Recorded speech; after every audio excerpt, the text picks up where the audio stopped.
Today we're talking about latitude and longitude.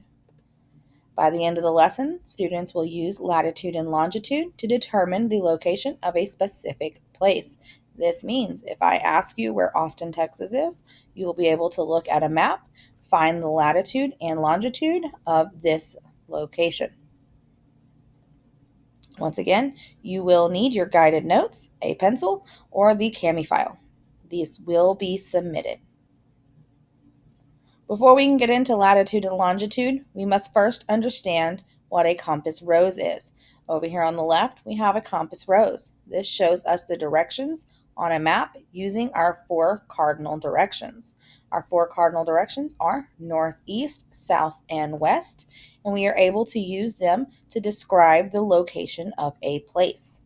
One way of remembering these cardinal directions on our compass rose is they follow the same pattern.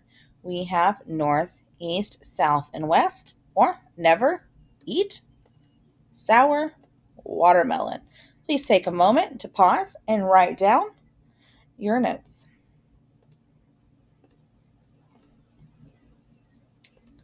The latitude and longitude system creates a grid around the Earth. This grid allows us to find the absolute location of a place.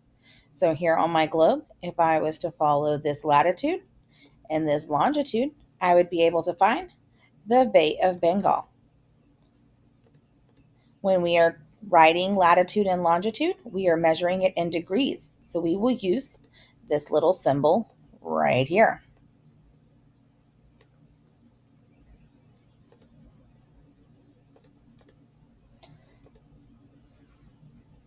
Latitude lines run east to west and circle the Earth. Please forgive my funny letters. All right, they run east to west, circle the Earth. The equator is our starting point and is measured at 0 degrees.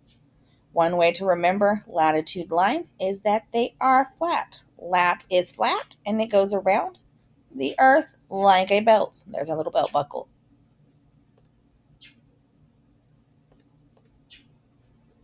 The equator divides the Earth into 2 equal parts. Those equal parts are the northern hemisphere and the southern hemisphere.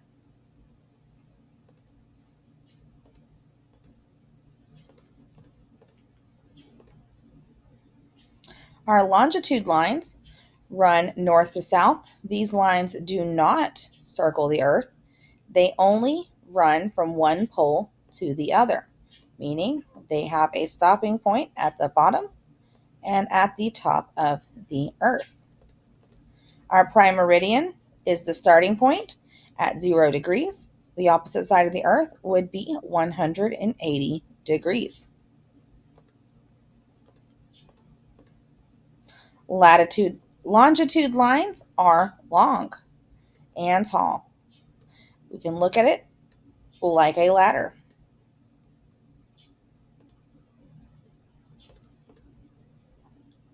The longitude lines divide the Earth into the east and west hemispheres at the prime meridian. So we have our eastern hemisphere and we have our western hemisphere.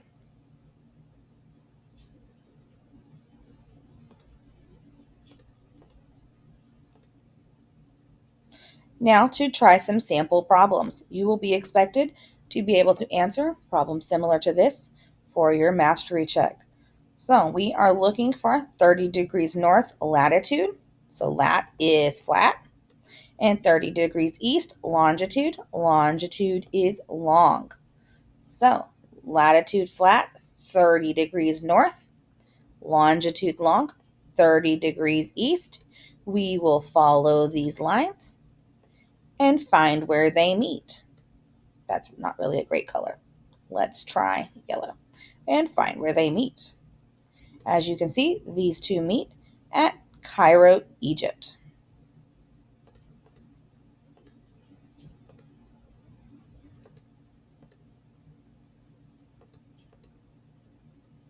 One more practice problem. We have the longitude line.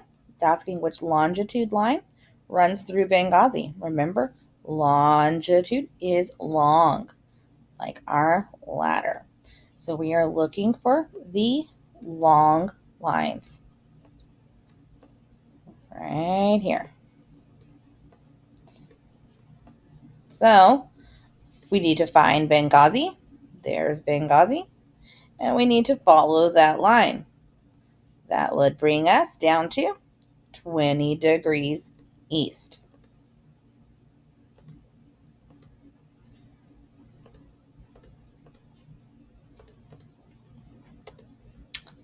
I'm going to let you have a practice problem here. What city is near 15 degrees south and 75 degrees west? I will help you by showing you where 75 is and where 15. Go ahead and take a moment, press pause, and see if you can find which city is near these 2 points. You should have found Lima in South America.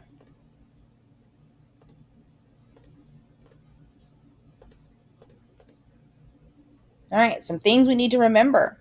Longitude lines, they run north and south, and they divide the earth vertically. The prime meridian is their starting point. Longitude lines are long. They make a ladder. Latitude lines run east to west, and they divide it horizontally. The equator is our starting point. Lat is flat, and it makes our belts.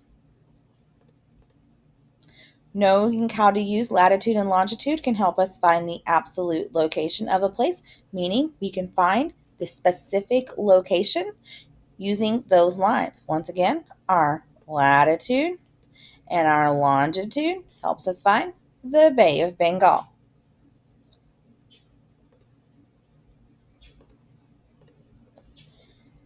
Now you will complete your practice assignment. When you are feeling confident, you will talk with Miss Alim about taking your mastery check. At this time, you may close out the video, submit any guided notes that you have. If you need to rewatch the video, go ahead and do that now.